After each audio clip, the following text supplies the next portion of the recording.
أعوذ بالله من الشيطان الرجيم. بسم الله الرحمن الرحيم. يا أيها الذين آمنوا اتقوا الله وابتغوا إليه الوسيلة وجاهدوا في سبيله لعلكم تفلحون. إن الذين كفروا لو أن لهم ما في الأرض جميعا ومثله معه ليفتدوا به من عذاب يوم القيامة ما تقبل منهم ولهم عذاب أليم. يريدون أن يخرجوا من النار وما هم بخارجين منها ولهم عذاب مقيم. صدق اللہ العظیم. معزز سامعین، بزرگوں، پیارے بھائیوں، سننے والی خواتین، مائیں اور بہنیں،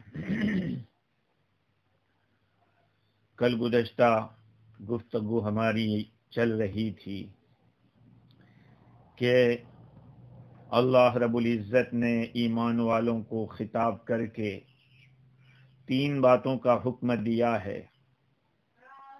ایک ہے اللہ سے ڈرتے رہو، اللہ کا تقوی اختیار کرو، اور دوسرے نمبر پر وَابْتَغُوا إِلَيْهِ الْوَسِيلَةَ، اور اللہ تک پہنچنے کا وسیلہ ڈھونڈو، اور اللہ کے راستے میں جہاد کرو تاکہ تمہارا بھلا ہو، تم کامیاب ہو جاؤ. اس آیت کریمہ کے اندر پہلے تقوی کا حکم دیا ہے، اور تقوی ایک بنیادی عمل ہے. جیسے کہ تفسیر مواہب الرحمن کے اندر عرائس البیان کے حوالے سے لکھا ہے کہ آگے جو وسیلہ ڈھونڈنے کا حکم دیا کا حسن تقوی یہی بہترین وسیلہ ہے. اور تقوی یہ ہے کہ اللہ کے سوا ساری چیزوں سے نظر اٹھا لے، غیر کی طرف نظر نہ رکھے، اور اسی تقوی سے وسیلہ ڈھونڈے، بغیر تقوی کے وسیلہ نہیں. بات یہ چل رہی تھی کہ لفظ وسیلہ ہمارے یہاں 3 معنی میں استعمال ہو رہا ہے. وسیلہ کے معنی ذریعہ، طاعت، بندگی، اور دوسرا معنی ہے جنت کے اندر ایک اونچا مقام ہے. عرش الہی کے قریب سب سے زیادہ جو قریب جگہ ہے، وہ مقام ہے، وہ وسیلہ ہے. اور تیسرا معنی بہت زیادہ مشہور ہے، وہ یہ ہے کہ نیک لوگوں کے وسیلے سے کسی چیز کو اللہ تعالیٰ سے مانگنا. یہ 3 معنی ہوتے ہیں. اب ان 3 معنوں میں سے کون سا معنی مراد ہے، اس کو سمجھنے سے پہلے یہ بات جاننا بہت ضروری ہے کہ ہمارے عرف میں جو معنی چلتا ہے ضروری نہیں ہے کہ وہی معنی یہاں پہ مراد ہو، کیونکہ یہ قرآن مجید ہے. قرآن مجید کی تفسیر سمجھنے کے لیے ہمیں صحابہ کرام، سلف صالحین، صحابہ و تابعین، ان حضرات کے کلام کو دیکھنا پڑے گا. ان حضرات نے یہاں پر وسیلے سے کیا معنی مراد لیا ہے۔ چنانچہ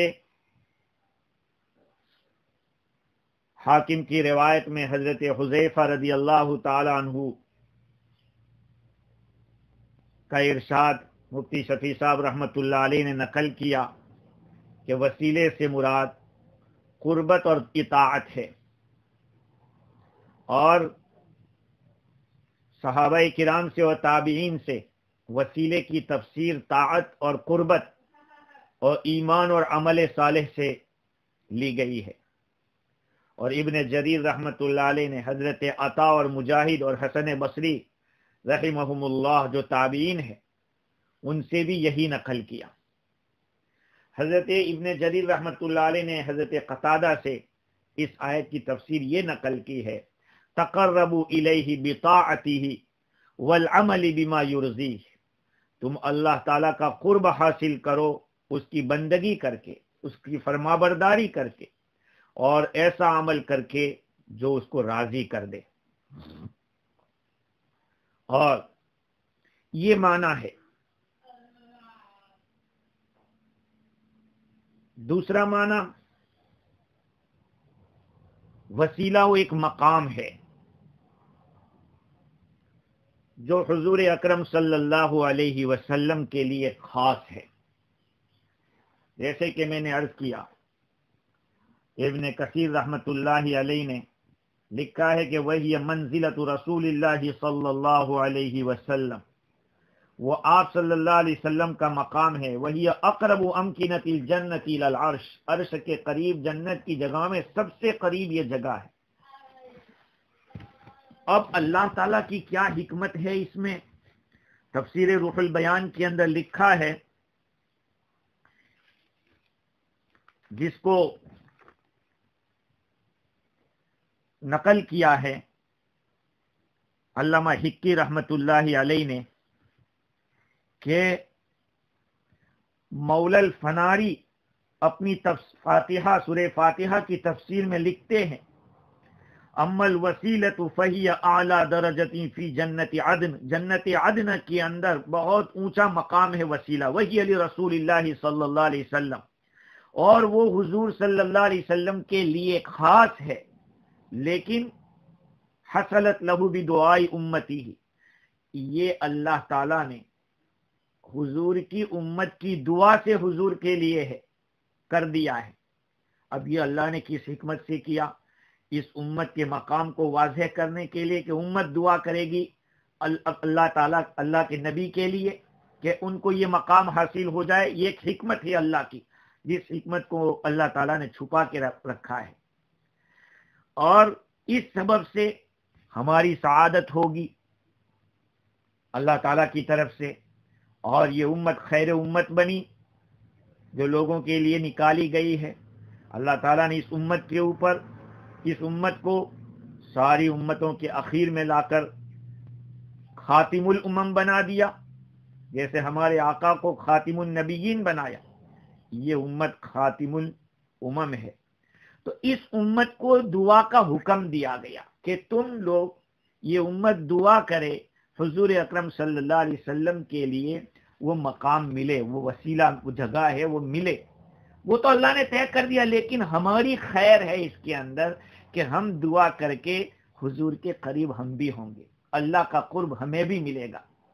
چنانچہ حافظ ابن کثیر رحمت اللہ علیہ نے کئی روایت نقل کی، بخاری شریف کے حوالے سے حضرت جابر رضی اللہ عنہ روایت کرتے ہیں، آقا صلی اللہ علیہ وسلم نے ارشاد فرمایا، من قال حین یسمع النداء، جو آدمی اذان کو سنے اور سن کر یہ کہے، اللہم رب هذه الدعوة التامة والصلاة القائمة آت محمدا الوسیلة والفضیلة وابعثه مقاما محمودا الذی وعدته، دعا یہاں تک ہے۔ چونکہ ہم لوگ سیلفش ہیں، ہم اپنا نفع دیکھتے ہیں، تو اب حضور کے لیے دعا کر دی تو پھر ورزقنا شفاعتہ خود ملا لیتے ہیں، حالانکہ کسی حدیث میں نے نہیں دیکھا ہے، اور فتاوی رحمیہ کے اندر بھی میں نے دیکھا تھا کہ ورزقنا شفاعتہ کا جو لفظ ہے وہ حدیث سے ثابت نہیں ہے۔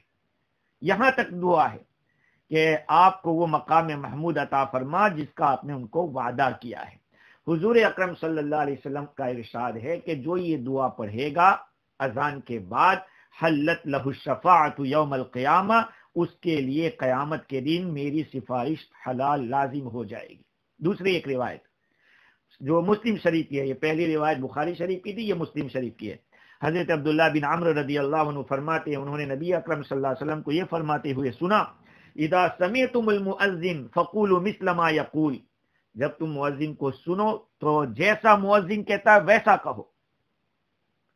دیکھو حدیث تو یہ کہہ رہی ہے، ایک ہم لوگ کیا کرتے ہیں، حی علی الصلاح حی علی الفلاح پہ لا حول ولا قوت الا باللہ العلی العظیم پڑھتے ہیں، تو کوئی بات نہیں، دوسری ایک حدیث میں اس طرح کا بھی ہے۔ اسی لیے مجھے اچھی طرح یاد ہے کہ علامہ قاسانی رحمت اللہ علیہ نے بدائع کے اندر لکھا ہے کہ دونوں کو بھی اگر بول دے تو اچھا ہے، کہ حی علی الصلاح بھی بول لے، لا حول ولا قوت، تو دونوں روایتوں پر عمل ہو جائے گا۔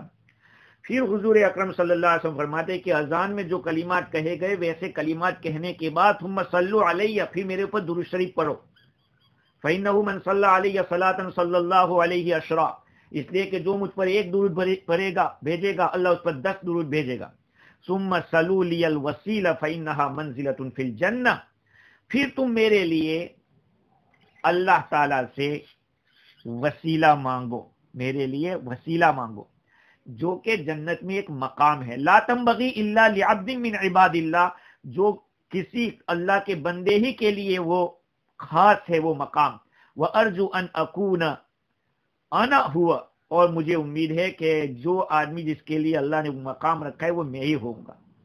فمن سأل لی الوسیلہ حلت علیہ الشفاعۃ، جس آدمی نے میرے لیے وسیلے کو مانگا اس کے لیے شفاعت حلال ہو جائے گی۔ تو دیکھو مؤذن جیسے کلمات کہتا ہے ویسے کلمات کہنے ہیں، کہنے کے بعد جب اذان ہو، دیکھو بہت سے لوگوں کو میں نے دیکھا کہ مؤذن کہتا ہے لا الہ الا اللہ، تو لوگ کہتے ہیں لا الہ الا اللہ محمد رسول اللہ۔ یہاں یہ نہیں کہنا ہے، جیسا مؤذن نے کہا ہے اتنا کہنا ہے، ہمیں اضافہ کرنے کی ضرورت نہیں۔ میں نے بہت سارے لوگ جو اپنے آپ کو دیندار سمجھتے ہیں اور یہ سوچتے ہیں کہ بہت کچھ جانتے ہیں، ان کو بھی میں نے کہہ دیا بھائی روایت کو دیکھو، روایت کیا کہہ رہی ہے، جیسا مؤذن نے کہا ویسا کہو۔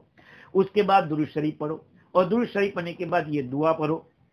دعا کے لیے بھی ہاتھ اٹھانا، یہ اذان کے بعد کی جو دعا ہے اس میں ہاتھ اٹھانا ثابت نہیں ہے۔ دیکھو اذان اور اقامت کے بیچ میں دعا قبول ہوتی ہے، وہ دعا کرے اس وقت ہاتھ اٹھائے کوئی بات نہیں، لیکن اذان کے بعد کی جو دعا ہوتی ہے اس میں ہاتھ اٹھانا ثابت نہیں ہے۔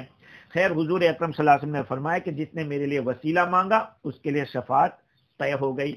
تیسری ایک روایت عبداللہ بن عباس رضی اللہ تعالیٰ عنہ فرماتے ہیں آقا صلی اللہ علیہ وسلم نے فرمایا صلی اللہ علیہ الوسیلہ لأنه لم يسألها لعبد في الدنيا الا كنت له شهيدا او شفيعا يوم القيامة۔ رسول اکرم صلی اللہ علیہ وسلم نے ارشاد فرمایا کہ تم اللہ تعالیٰ سے میرے لیے وسیلہ طلب کرو، مانگو، اس لیے کہ جس کسی بندے نے دنیا میں میرے لیے وسیلہ مانگا کل قیامت میں اس کے لیے اس کے فیور میں گواہ بنوں گا، یا یہ کہ میں اس کا سفارشی بنوں گا۔ یہ ایک روایت۔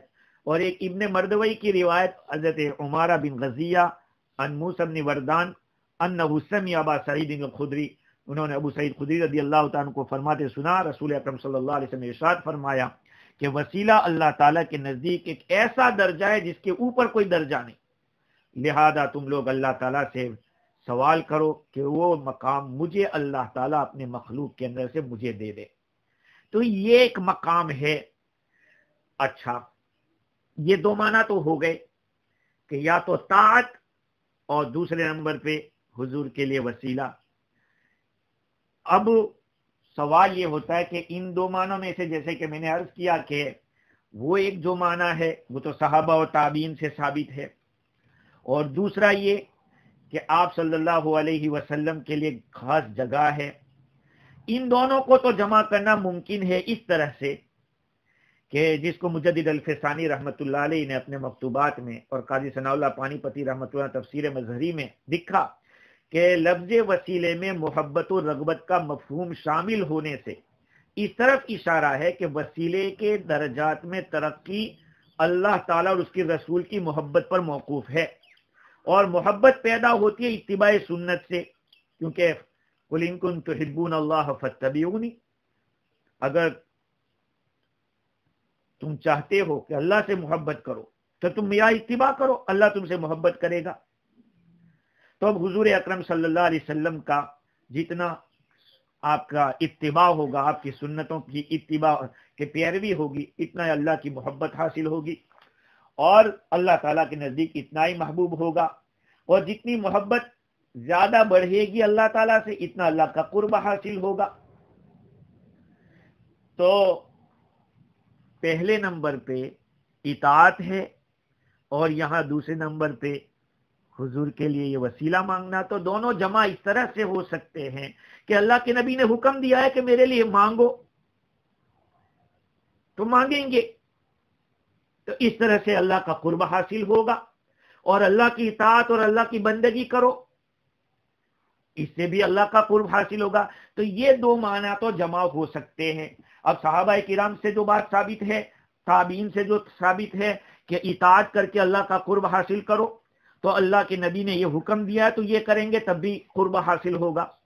لیکن جو تیسرا معنی جس کو ہمارے یہاں کہا جاتا ہے کہ توسل بالصالحین، نیک لوگوں کے وسیلہ بنا کر دعا کرنا، دیکھو میں کلیئرلی یہ بات کہتا ہوں کہ علماء دیوبند کے یہاں نیک لوگوں کے توسل سے دعا کرنا منع نہیں ہے، جائز ہے۔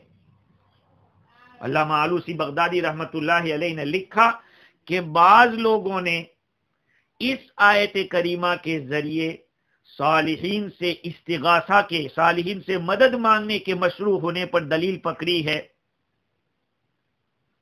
اور یہ سوچا ہے کہ اللہ اور بندوں کے درمیان یہ نیک لوگ وسیلہ ہو۔ تو اب سمجھئے کہ وہ اپنی جگہ پہ جائز ہونا وہ الگ بات ہے، اور اس آیت کریمہ سے ثابت ہو رہا ہے یہ الگ بات ہے۔ اس مسئلے کا اس آیت سے کوئی تعلق نہیں ہے، یہ بات کلیئر ہے۔ یہ جو وسیلہ ہے اس کا تعلق جو ہمارے عرف میں جو لڑائی کا ذریعہ بنا ہوا ہے، جیسے کہ کہتے ہیں کہ یہ لوگ تو وسیلے کو نہیں مانتے، وہ تو ڈائریکٹ پہنچنے والے۔ ارے تھوڑی عقل سے تو کام لو۔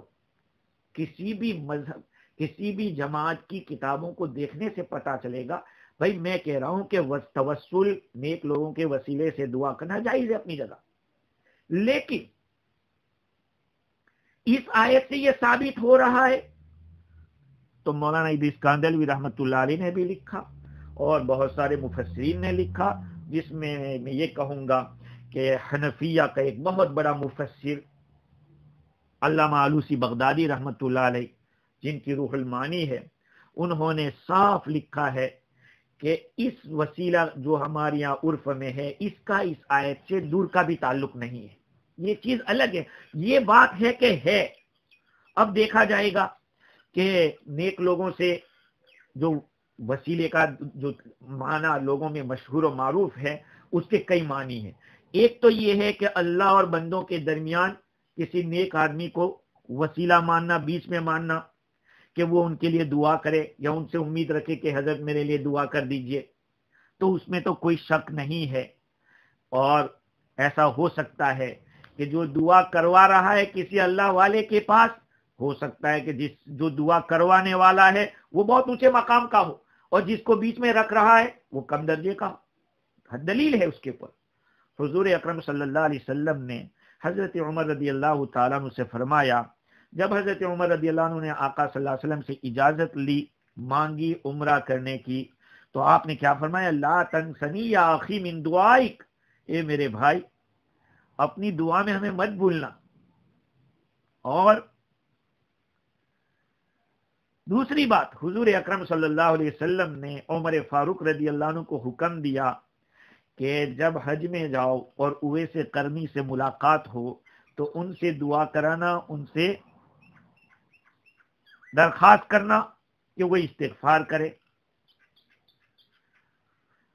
اس میں بھی علماء کرام، اور ایک بات ہے کہ جس سے ہم دعا کروا رہے ہیں وہ دنیا میں نہیں ہے یا غائب ہے، تو اس کو علامہ آلوسی بغدادی رحمت اللہ علیہ نے یہ فرمایا کہ جو مردہ ہے اس سے تو کیا دعا کروائیں گے، وہ تو دنیا سے چلا گیا ہے،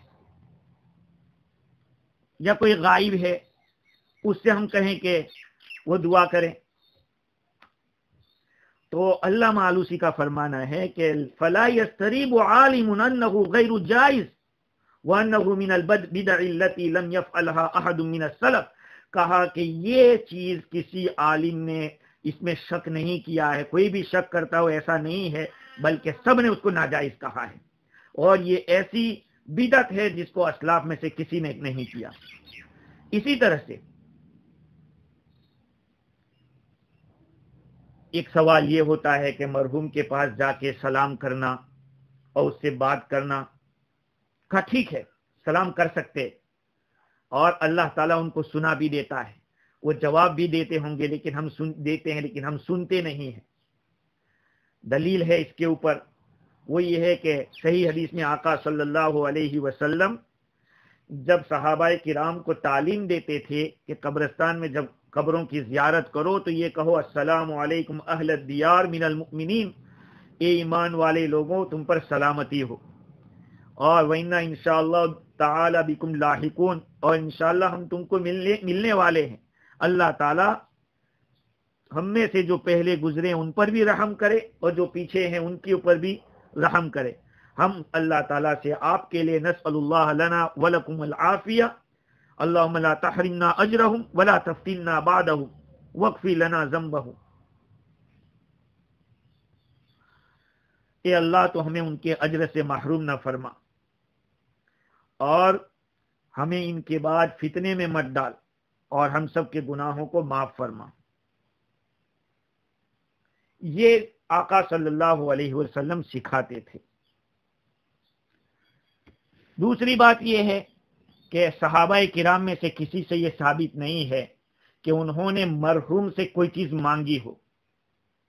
ہاں، حضرت ابن عمر رضی اللہ تعالیٰ عنہ کے بارے میں صحیح حدیث ہے کہ جب وہ حجرہ شریفہ میں داخل ہوتے، آپ صلی اللہ علیہ وسلم جہاں پہ تشریف فرما ہے، یہ جب حضور کی زیارت کے لیے پہنچتے تو عرض کرتے السلام علیک یا رسول اللہ، السلام علیک یا ابا بکر، السلام علیک یا ابتی، اے اللہ کے رسول آپ پر سلام ہو، اے ابو بکر آپ پر سلام ہو رضی اللہ عنہ، اور اے میرے والد آپ پر سلام ہو۔ یہ حضرت ابن عمر ثم ينصرف ولا يزيد على ذلك، پھر وہ واپس ہو جاتے تھے، اس پر کوئی اضافہ نہیں کرتے تھے۔ تو نہ تو آقا صلی اللہ علیہ وسلم سے کچھ مانگتے تھے، نہ آپ کے دونوں ساتھیوں سے کچھ مانگتے تھے۔ ہاں، روضے کے پاس آقا صلی اللہ علیہ وسلم کی قبر مبارک کے پاس رہ کر کھڑے ہو کر وہاں دعا کرنا یہ جائز ہے، لیکن صحابہ کرام قبلے کی طرف رخ کر کے دعا کرتے تھے۔ کسی کا حضور اکرم صلی اللہ علیہ وسلم کی طرف مواجہہ کر کے حضور کی طرف دیکھ ہاتھ کر کے دعا کرنا یہ نہیں ہے، حالانکہ یہ آپ صلی اللہ علیہ وسلم عرش سے بھی افضل، جس مٹی پہ آقا صلی اللہ علیہ وسلم تشریف فرما ہے وہ عرش سے بھی افضل ہے، لیکن پھر بھی علماء کرام نے لکھا ہے کہ دعا کے وقت دعا کا قبلہ دوسرا ہے، تو ادھر ہمیں توجہ کرنی پڑے گی۔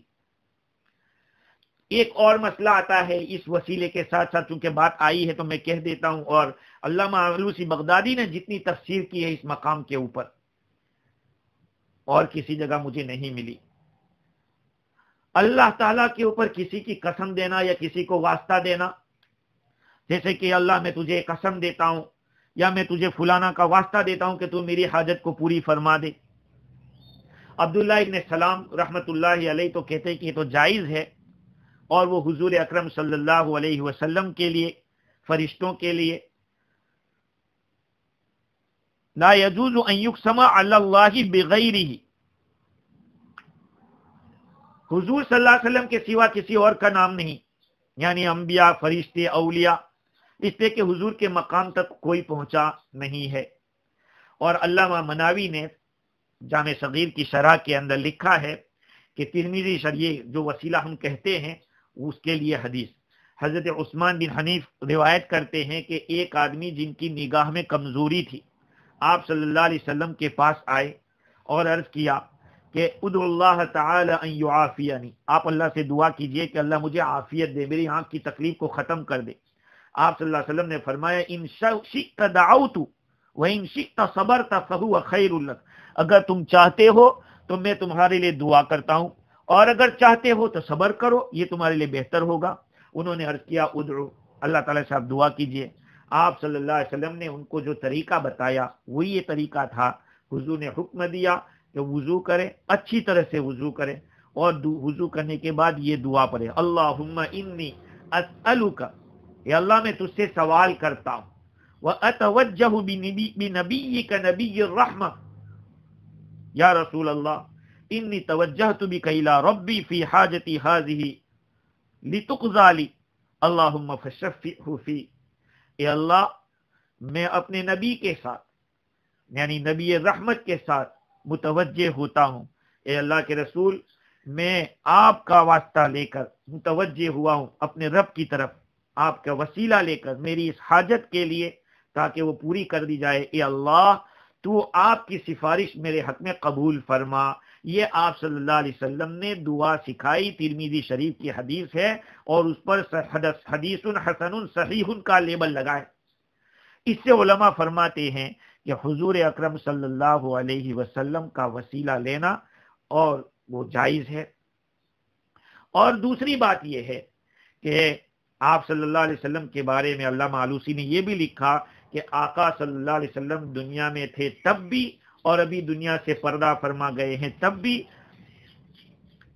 کوئی حرج نہیں ہے کہ آپ صلی اللہ علیہ وسلم کے طفیل میں دعا کی جائے۔ ہاں، اور امید ہے کہ ضرور دعا قبول ہوگی، رد نہیں کی جائے گی۔ گویا کہ جو آدمی اللہ کے رسول صلی اللہ علیہ وسلم کا وسیلہ لیتا ہے، بیچ میں رکھتا ہے، اس کا یہ کہ حضور کے ساتھ جو اس کو محبت ہے اس محبت کو پیش کر رہا ہے۔ ہاں، صحابہ کرام میں سے کسی سے اس طرح کا وسیلہ منقول نہیں ہے۔ اس کی وجہ لکھتے ہوئے علامہ آلوسی نے لکھا کہ چونکہ صحابہ کرام ایسے زمانے کے قریب تھے کہ وہ لوگ شرک سے، بت پرستی سے نئے نئے نکلے تھے، چھوڑے ہوئے زیادہ زمانہ نہیں گزرا تھا۔ اسی لیے تو حضور اکرم صلی اللہ علیہ وسلم نے کعبہ جو بنا ہوا تھا، آپ چاہتے تھے کہ بنائے ابراہیمی کے اوپر قائم فرما دیں، لیکن چونکہ ابھی یہ لوگ کفر سے نکلے ہوئے تھے، پھر بات دوسری ہو جائے گی، اس لیے آقا صلی اللہ علیہ وسلم نے کعبہ کو توڑ کر بنائے ابراہیم پر قائم نہیں کیا۔ اس لیے علامہ آلوسی لکھتے ہیں کہ صحابہ کرام سے اس لیے منقول نہیں ہے یہ بات۔ رہا یہ مسئلہ کہ حضور اکرم صلی اللہ علیہ وسلم کے سوا کسی اور کا وسیلہ لینا، اس کو بھی انہوں نے لکھا کہ کوئی حرج نہیں ہے، جبکہ پتہ چلتا ہو کہ جس آدمی کا واسطہ ہم وسیلہ لے رہے ہیں وہ اللہ کا نیک بندہ ہے، اللہ کا پرہیزگار بندہ ہے، اس میں کوئی حرج نہیں ہے۔ لیکن یہاں یہ بات یاد رکھنی ضروری ہے کہ اس وسیلے کے مفہوم میں جو کچھ ہوا ہے وہ میں کلیئرلی کہہ دیتا ہوں۔ بہت سے لوگوں نے وسیلے کے مسئلے کا انکار کر دیا کہ وسیلہ نام کی کوئی چیز ہے ہی نہیں، یہ غلط ہے۔ کہتے ہیں کہ اعمال کا وسیلہ لے سکتے ہیں۔ بھئی جن لوگوں کا ہم وسیلہ لے رہے ہیں، چاہے آقا صلی اللہ علیہ وسلم ہو یا آپ کے امت کے اولیاء کرام اور صلحاء ہو، تو وہ صلحاء اور اولیاء جو بھی بنے ہیں وہ بھی اپنی نیکیوں کے ذریعے اللہ کا قرب حاصل کیا ہے، اسی لیے ان کو پیش کیا جاتا ہے، تو وہاں بھی تو نیکیاں آ رہی ہیں۔ تو ایک جو لوگ وسیلے کا انکار کرتے ہیں وہ کہتے ہیں کہ نیکیوں کا وسیلہ لو، تو یہاں پر بھی تو نیکیاں ہی کام کر رہی ہے کہ ان کو قرب ملا ہے نیکی کے ذریعے، لہذا ان کو پیش کر رہے ہیں۔ ہاں، کچھ لوگوں نے وسیلے کو اتنا بڑھایا کہ وسیلے سے آگے بڑھ کے ان کو ہی کہنے لگے، جیسے کہ یا غوث اعظم یا خواجہ معین الدین چشتی ہمارا یہ کام کر دو۔ بھئی وہ کیسے کریں گے؟ ان کا مقام اپنی جگہ پر کہ وہ اللہ کے نیک بندے اور اولیاء کاملین میں سے تھے، لیکن یہ ناجائز ہے۔ علماء کرام نے اس کو شرک کہا ہے۔ جیسے بہت سارے لوگ کہتے ہیں کہ فلاں درگاہ کے اوپر اتنی دفعہ جاتے ہیں 7 مرتبہ تو حج کا ثواب ہو جاتا ہے، جیسے کہ اجمیر کے بارے میں بہت سے ایسے غلط عقیدے والے لوگ سوچتے ہیں، ارے اللہ کے بندے، حج کہاں ہوتا ہے؟ حضور کے زمانے میں مکہ میں ہوتا تھا، اور حضور دنیا سے تشریف لے گئے تب بھی مکہ میں ہوتا تھا، اب وہاں کیسے ہونے لگا؟ وہ تو حضور کے بعد کتنے زمانے بعد تشریف لائے، اور یہ 7 کا عدد اور حج کا ثواب، وہی کا سلسلہ تو بند ہو گیا۔ اور آقا صلی اللہ علیہ وسلم نے یہ تو فرمایا نہیں تھا کہ میرے بعد وہاں بھی جانا 60 مرتبہ تو حج کا ثواب مل جائے گا۔ یہ شرک ہے۔ اور بعض جگہ یہ سوچتے ہیں کہ فلاں درگاہ پہ جاتے ہیں تو بیٹا پیدا ہوتا ہے، بیٹی پیدا، اولاد نہ ہو تو فلاں جگہ جاؤ اور یہ منت مانو کہ ہم یہ کریں گے وہ کریں گے، یہ سب شرک ہے۔ اولاد دینے والی ذات اللہ کی ہے۔ وسیلے کے درجے کو اتنا بڑھا دیا کہ انہی سے مانگتے ہو گئے۔ اسی لیے سمجھنا چاہیے، حضور اکرم صلی اللہ علیہ وسلم کے زمانے میں ایک منافق ایمان والوں کو ستاتا تھا، تو صدیق اکبر رضی اللہ تعالی عنہ نے فرمایا کہ چلو ہم لوگ اللہ کے رسول صلی اللہ علیہ وسلم سے استغاثہ کرتے ہیں، مدد مانگتے ہیں اس منافق سے۔ تو یہ حضور اکرم صلی اللہ علیہ وسلم کے پاس آئے، آپ نے فرمایا کہ انہ لا یستغاث بی انما یستغاث باللہ تعالی، دیکھو مدد مجھ سے نہیں مانگی جاتی، مدد اللہ سے مانگی جاتی ہے، استغاثہ اللہ سے کیا جاتا ہے، مجھ سے نہیں کیا جاتا۔ اب یہاں ایک سوال رہ جاتا ہے کہ کبھی کبھی مخلوق سے بھی استغاثہ کرتے ہیں اور ضرورت پوری ہو جاتی ہے، ایسا ہوتا ہے تو کیا کریں گے؟ اس کا جواب یہ ہے کہ یہ قسم کا ابتلا ہے۔ ہم لوگ اکا دکا واقعات کے تابع نہیں ہے، ہم اسٹوریوں کے تابع نہیں ہے، ہم کتاب و سنت کے تابع۔ کتاب و سنت میں کیا بات لکھی ہے وہ دیکھی جائے گی، ورنہ پھر اگر ہم اپنے واقعات کو دیکھنے جائے تو میں اپنا ایک مشاہدے کا واقعہ بتلا رہا ہوں۔ ہمارے انڈیا کے اندر گجرات میں بروچ کے قریب ایک گاؤں ہے دہگاؤں، وہاں پہ ایک عورت ہندو تھی۔ اس ہندو عورت کو اولاد نہیں ہوتی تھی، تو اس نے یہ منت مانی کہ اگر میرے گھر پہ بچہ ہوا تو اس کا جو پاخانہ ہوگا نجاست وہ میں کھاؤں گی۔ تقدیر میں اولاد لکھی تھی اللہ نے، اس کو اللہ تعالیٰ نے اولاد دے دی۔ اس نے اپنی اس منت کو دیا سلائی سے پوری کی۔ اب بات بتاؤ کہ کیا اس واقعے کو یہ بنیاد بنا کر کے یہ منت ماننے سے اولاد ملتی ہے، تو کیا یہ واقعہ بطور استشہاد کے اور دلیل کے کہنا صحیح ہے؟ بھائی مقدر میں تھا، یہ ایک آزمائش ہے۔ بعض اولیاء کاملین کے یہاں بھی کبھی اس طرح کی چیزیں ظاہر ہو جاتی ہیں تو لوگ دلیل کے طور پر اس کو پیش کرتے ہیں۔ ہم اس کے تابع نہیں ہیں، ہم تابع ہیں کتاب و سنت کے۔ ہمیں قرآن کیا کہتا ہے ہمیں وہ دیکھنا ہوگا، ہمیں حدیث کیا کہتی ہے ہمیں وہ دیکھنا ہوگا۔ یہ نہیں کہ فلاں جگہ پر ایسا ہوا اس لیے ایسا ہمیں ماننا چاہیے۔ عقائد کی بنیاد ایسے ڈھیلی ڈھالی باتوں سے نہیں ہوتی ہے۔ عقائد کا ثبوت چونکہ اس کا تعلق عقیدے سے ہے، شرک اور توحید کا مسئلہ ہے، اس لیے کسی کے کہہ دینے سے یا کسی کے دیکھ لینے سے اس طرح کی بات مانی نہیں جائے گی، کیونکہ قرآن کا اور حدیث کا مسئلہ جب آتا ہے عقائد کے اندر پہلے قرآن کو دیکھا جاتا ہے۔ خیر، تو میں یہ عرض کر رہا تھا کہ اس وسیلے کو جو ہم مانتے ہیں وہ بھی اپنی حدود کے ساتھ ہے۔ باقی جتنا بھی مبالغہ کیا جاتا ہے کہ بس وسیلے کے بغیر دعا قبول ہوتی ہی نہیں ہے، ارے بھائی اس میں کوئی شک نہیں کہ اہل اللہ کا مقام ہے، ان کا نام، ان کا ذکر کرنے سے، ان کی صحبت میں رہنے سے یقیناً بہت فائدہ ہوتا ہے۔ تفسیر روح البیان کے اندر بھی انہوں نے کچھ اس طرح کی بات لکھی کہ وسیلہ کو تلاش کرنا اس کا حکم دیا گیا ہے۔ اب انہوں نے اس وسیلے کے معنی دوسرے بیان کیے، لیکن انہوں نے اہل اللہ کا اتباع ہی کہا ہے، اہل اللہ کی صحبت کو اختیار کرنا۔ آج میرے عزیزو، آج کے زمانے کے اندر میں اور آپ جس دور سے گزر رہے، یقیناً اللہ والوں کو تلاش کر کے ان کی مجلسوں کو اختیار کرنا چاہیے، اہل اللہ کے پاس بیٹھنا چاہیے، اس لیے کہ یوں کہا جائے کہ یہ شر القرون ہے۔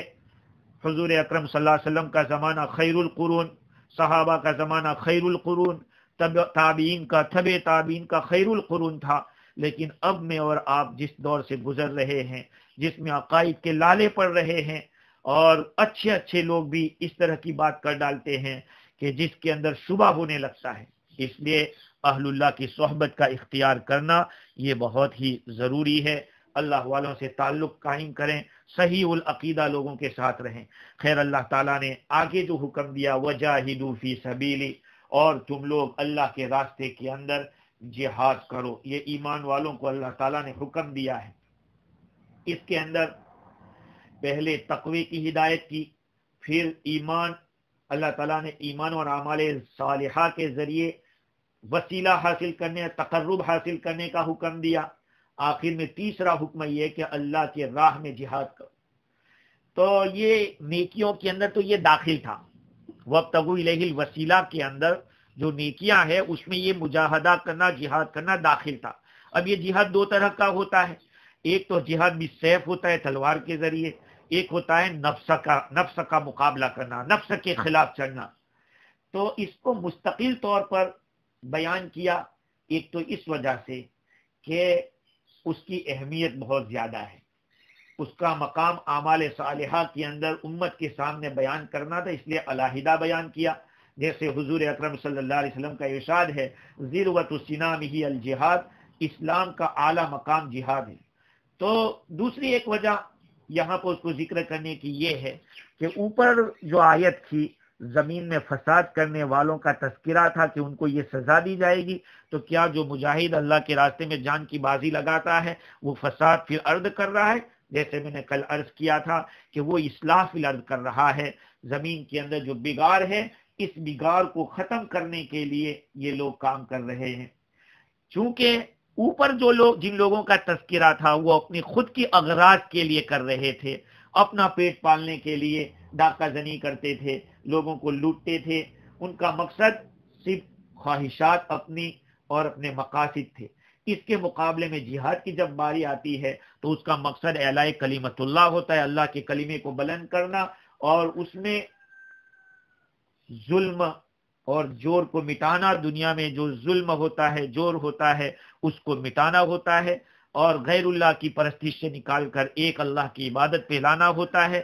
اس لیے اس کو مستقل طور پر وجاہدوا فی سبیلہ فرمایا لعلکم تفلحون، تاکہ تم لوگ کامیاب ہو جاؤ۔ اور فلاح اس وقت ہو سکتی ہے جبکہ آدمی تکلیف سے بھی محفوظ ہو جاوے اور اس کے ساتھ ساتھ خوشیوں کے ساتھ بہراور ہو جاوے۔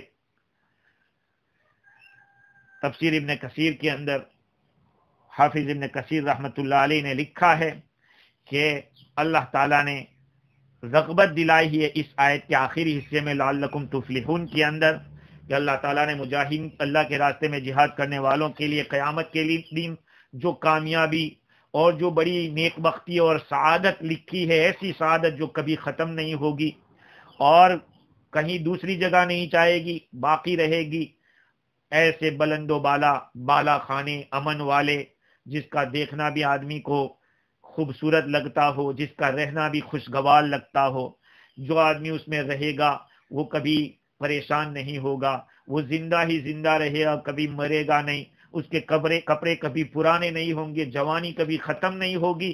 اللہ تعالیٰ نے جب یہ اتنے سے لعلکم تفلحون، تاکہ تم فلاح پالو، فلاح پالو یعنی ہر قسم کی تکلیف سے دور اور ہر قسم کی نعمت سے بہراور۔ جنتیوں کے لیے، اللہ کے راستے میں جان کی بازی لگانے والوں کے لیے یہ جو 3 اعمال بتلائے، جس کو تفسیر روح البیان کے اندر نقل کیا ہے کہ جو آدمی، آیت کریمہ میں اشارہ ہے کہ جو آدمی کامیابی، حقیقی کامیابی حاصل کرنا چاہتا ہے تو اس کے لیے 4 کام کرنے کے ہیں۔ ایک ہے ایمان، ہاں، نور کی جو نور ہے ایمان کا وہ حاصل کرنا، اور اس کے ذریعے ایمان جب آئے گا، ایمان کی روشنی آئے گی تو کفر کی ظلمت کے جو پردے ہیں وہ نکل جائیں گے۔ دوسرا نمبر، کیونکہ یا ایھا الذین آمنوا کا لفظ آیا ہے ایمان، دوسرے نمبر پہ اتقوا اللہ، تقوی، جتنے بھی اچھے اخلاق ہے اس کا سرچشمہ اور اعمال شرعیہ کا منبع یہی تقوی ہے. آدمی گناہوں کی ظلمت سے چھٹکارا پاتا ہے. تیسرا نمبر وسیلے کو تلاش کرنا، اس کے ذریعے آدمی فنا فی اللہ کا مقام حاصل کرتا ہے. اور چوتھے نمبر پہ جہاد فی سبیل اللہ، جس سے آدمی کی جو گھمنڈ کی تکبر کی ایک صفت ہے وہ ختم ہوتی ہے اور آدمی اپنے وجود کو کچھ بھی نہیں سمجھتا، میری حقیقت کیا ہے.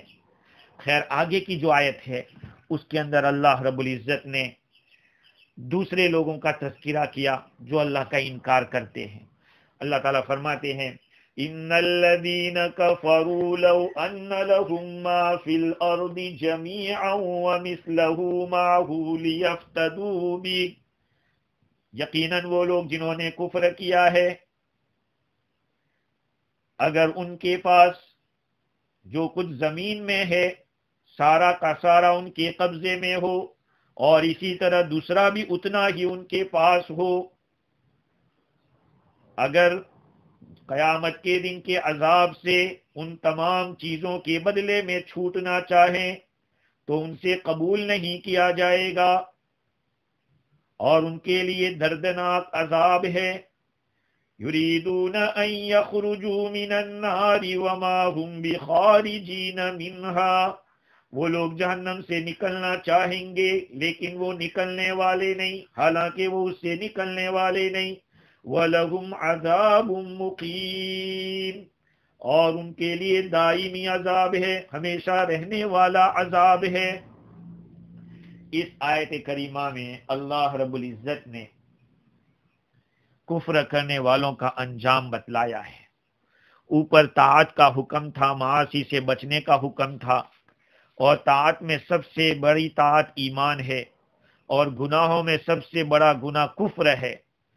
سو گویا اوپر اللہ تعالیٰ نے عام عنوان میں حکم بھی دے دیا، امر بھی دیا، نہیں بھی کر دی، لیکن اہتمام شان کے لیے اللہ تعالیٰ کفر کا نقصان بتلا رہے ہیں. اوپر تو ساری باتیں آ گئی تھی کہ بھئی نہیں مانو گے تو ناکام ہو جاؤ گے، مان لو گے اور چلو گے تو کامیاب ہو جاؤ گے، لیکن ناکام ہونے والوں کا ٹھکانہ کیا ہوگا. اللہ تعالیٰ نے بیان کیا اگر کفر کا نقصان معلوم ہو جائے گا تو ایمان کا نفع بھی معلوم ہو جائے گا.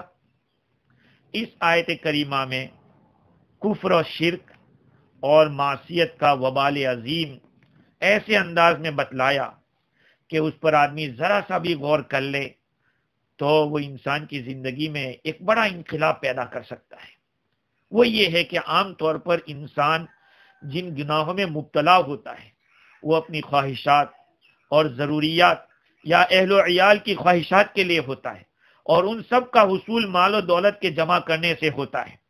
اس لیے حلال و حرام کی تمیز کے بغیر ان چیزوں میں لگ جاتا ہے. اس آیت میں ان کی بدمستی کا علاج بیان کیا ہے.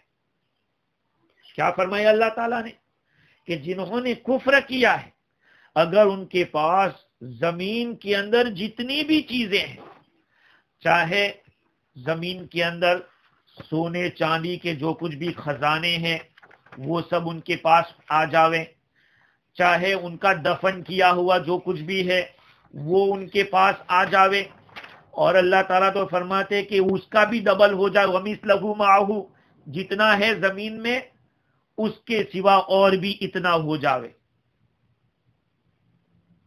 سارا مال، سارے ذخیرے، سارے نفع ان کے پاس آ جاوے اور اتنا ہی ان کے پاس آ جاوے، اور قیامت کے دن وہ یوں چاہے کہ یہ سارا میں دے دوں اور دے کے میں جہنم کے عذاب سے چھوٹ جاؤں. اللہ تعالیٰ فرماتے ما تقبل منہم، ان سے قبول نہیں کیا جائے گا. وَلَهُمْ عَذَابٌ عَلِيمٌ، اور ان کے لیے دردناک عذاب ہوگا، ان کے لیے دردناک عذاب.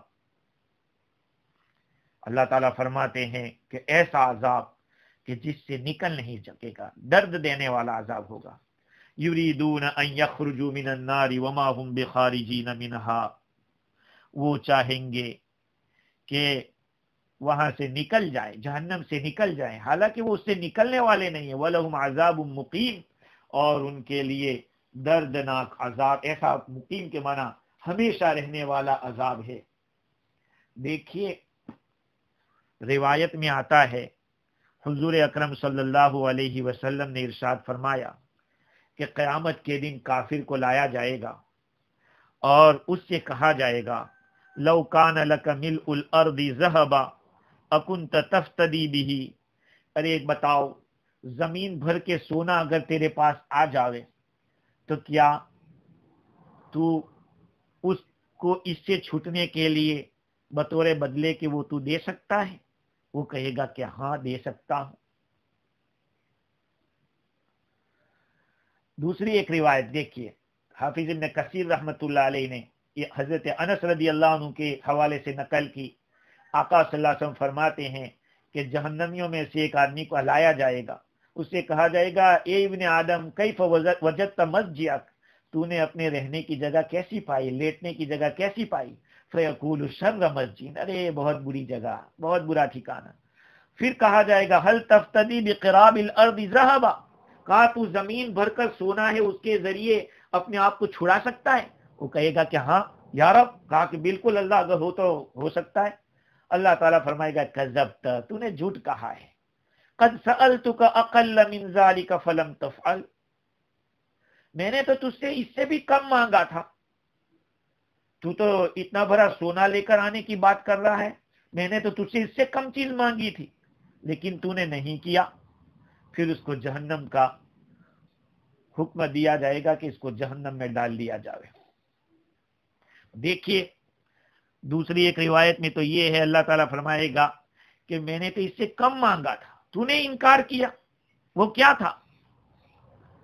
وہ کلمہ شہادت تھا، لا الہ الا اللہ محمد الرسول اللہ کا، یہی مانگا تھا۔ تو اللہ تعالیٰ فرماتے ہیں کہ کوئی چانس نہیں ہوگا۔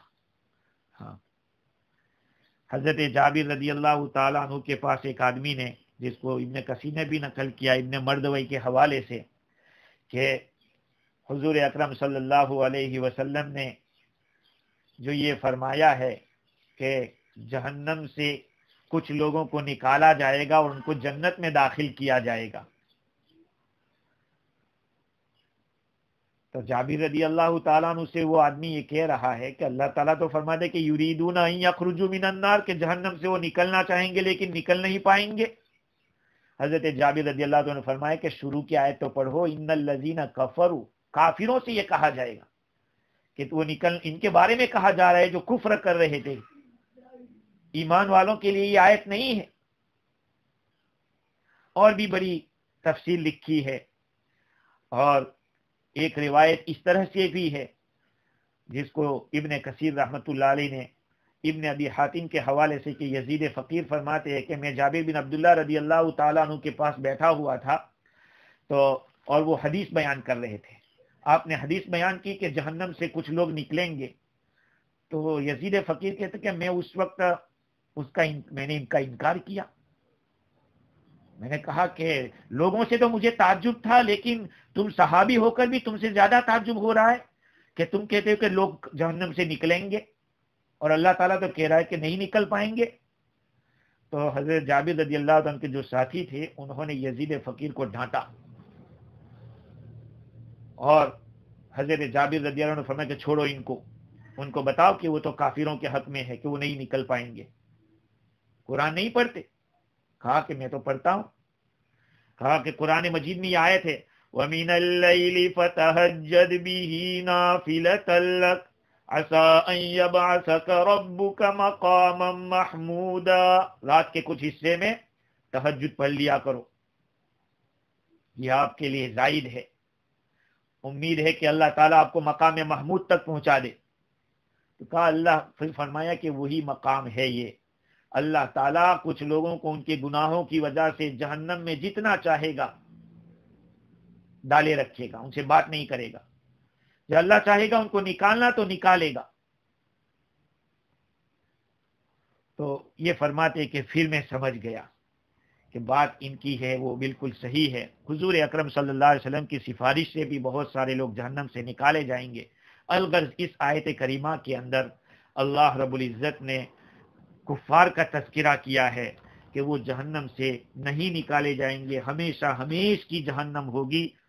ہاں، بعض صلحاء فرماتے ہیں کہ میں نے خواب میں دیکھا کہ گویا کہ میں جہنم کے پل کے اوپر کھڑا ہوں اور ایک بڑا بھیانک منظر میں نے دیکھا.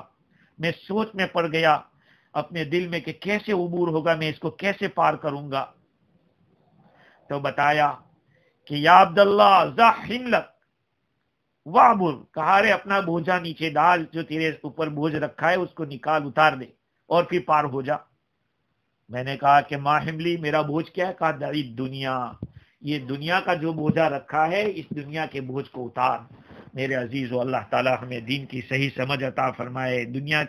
دنیا بھی ضروری چیز ہے، لیکن یہ ضروری نہیں ہے کہ شریعت کے خلاف کریں گے تبھی دنیا ملے گی، کتاب و سنت کے خلاف چلیں گے تبھی دنیا ملے گی.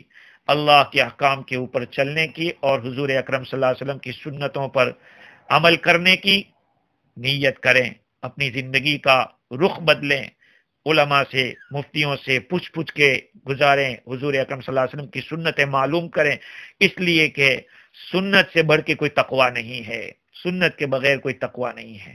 ہاں، فرائض بھی ادا کیجئے لیکن سنتوں کے مطابق کیجئے. اللہ تعالیٰ مجھے کہنے سے زیادہ، آپ حضرات کو سننے سے زیادہ عمل کی توفیق عطا فرمائے. وآخر دعوانا الحمدللہ.